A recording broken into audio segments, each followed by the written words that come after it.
They say good fences make good neighbors. But out here, it's the bees that keep the peace. My name is Lana Rowe. I used to teach biology in lecture halls. Now I let the hive do the talking.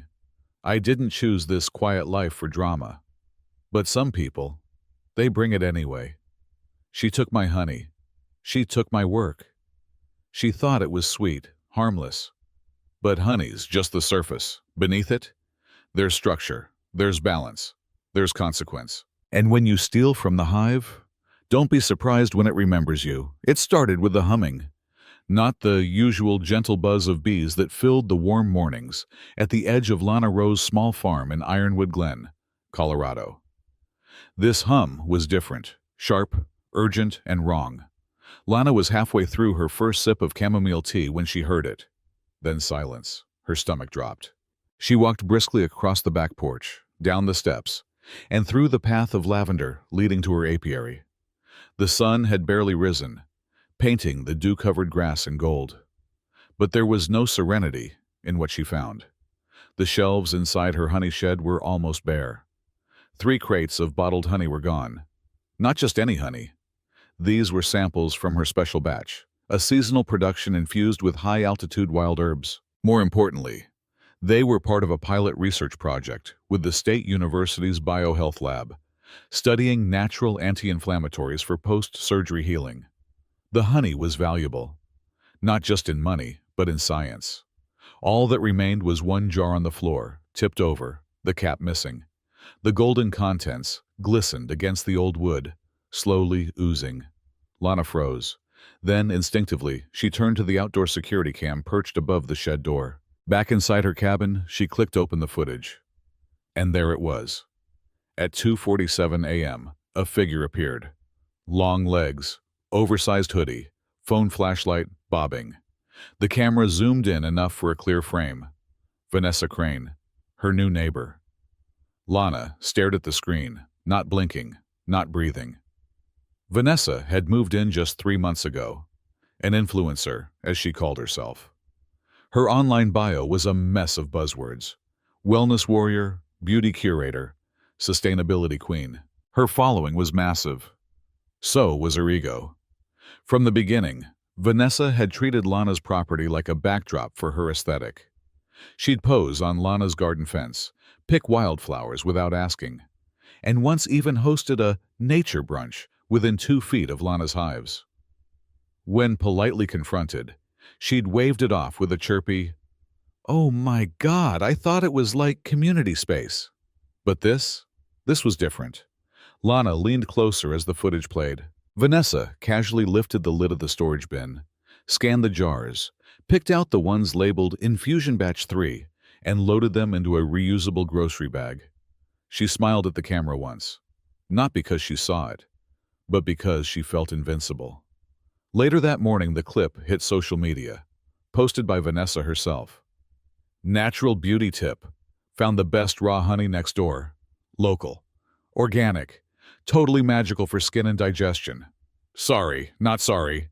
Lana closed her laptop. Her fingers were trembling, but her voice was calm when she called the university lab to inform them of the breach. "Should we report it?" they asked. "Not yet," Lana replied. "Let's see what she does next." She wasn't angry, not yet. What she felt was colder, focused. Lana had spent years studying bee behavior, how they communicated, how they remembered, how they responded to imbalance in their environment. She knew how to direct chaos without commanding it. She poured herself a second cup of tea and walked out toward the hives. As she checked the colonies, running her fingers along the edges of the wooden frames, the bees buzzed around her like old friends, sensing her shift in mood. "She doesn't know who she's messing with," she murmured. That evening, under the glow of a single lantern in her shed, Lana pulled out a sealed jar from a cabinet marked Biofield Testing Only. It contained a modified batch, honey laced with a carefully dosed pheromone blend used for tracking and directing bee swarms. It wasn't harmful, but it made its user highly attractive to bees, a technique used for research purposes in field studies. She held the jar in her hand, watching the viscous amber swirl inside. Let's see how natural you really like it, Vanessa. For the next 48 hours, Lana went silent. No social media, no public comments, no confrontation. Not a word. But she was busy. In the cool shade of her shed, Lana adjusted the formula of the test honey. Just slightly.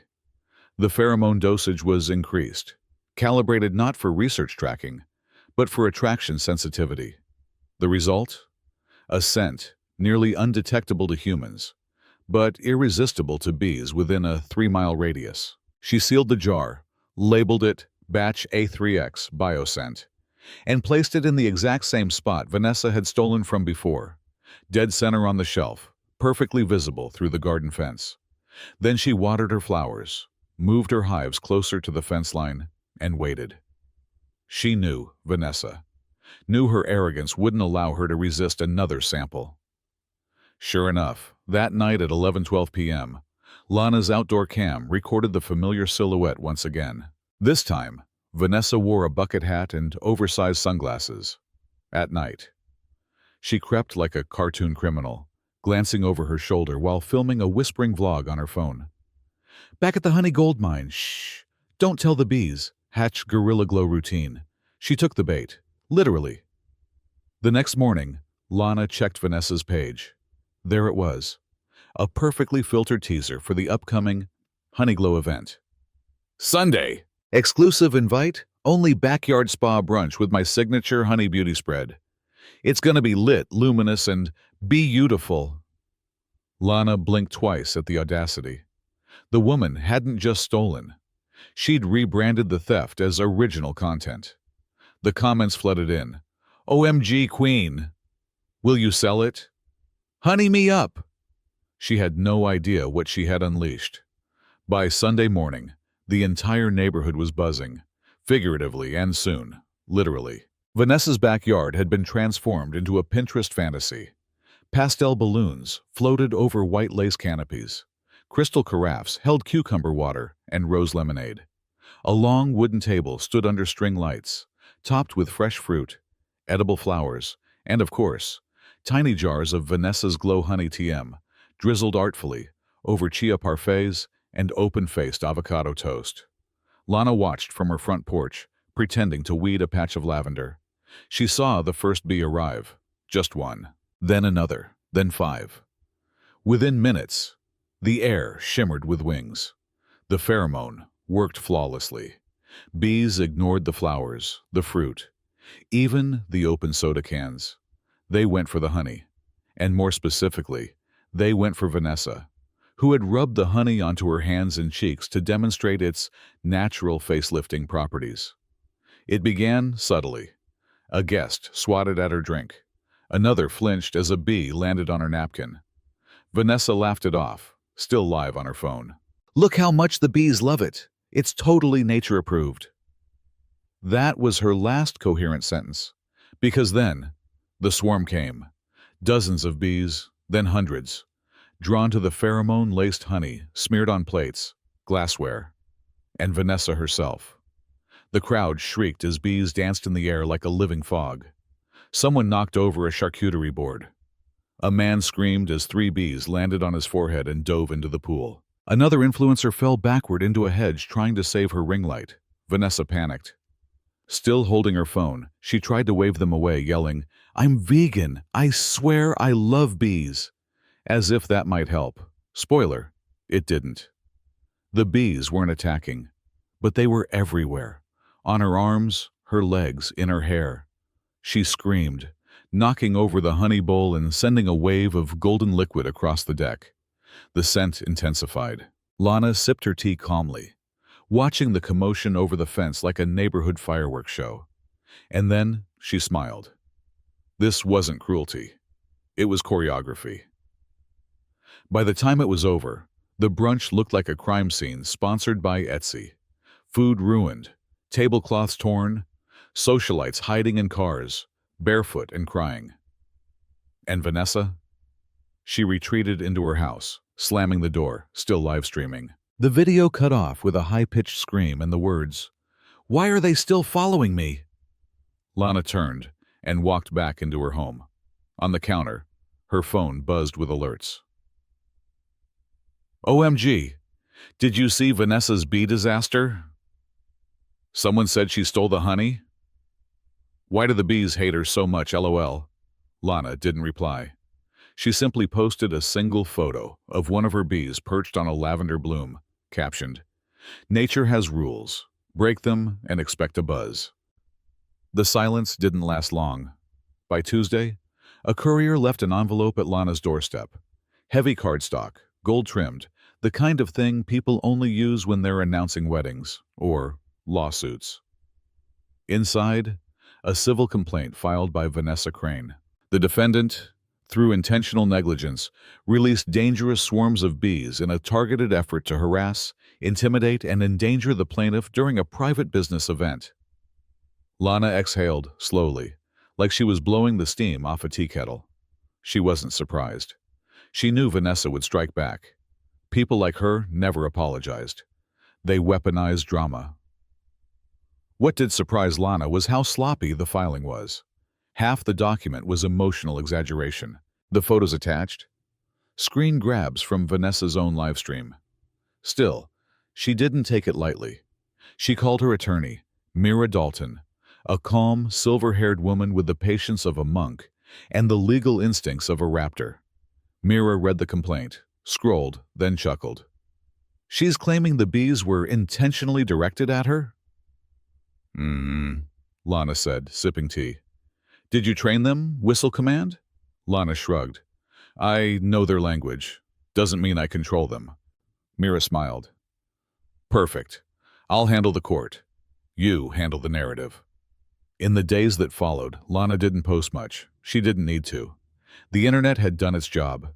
Clips of Vanessa's bee brunch disaster racked up millions of views. A remix video with techno beats titled "Buzz Don't Kill My Vibe" went viral on TikTok. And then came the real turn.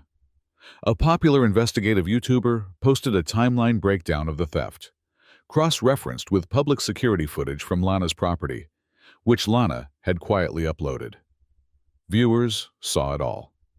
Vanessa sneaking in at night, taking the jars, bragging about it online, and then getting attacked by bees clearly attracted to the stolen substance. The internet flipped. Vanessa was labeled a fraud, a thief, a narcissist.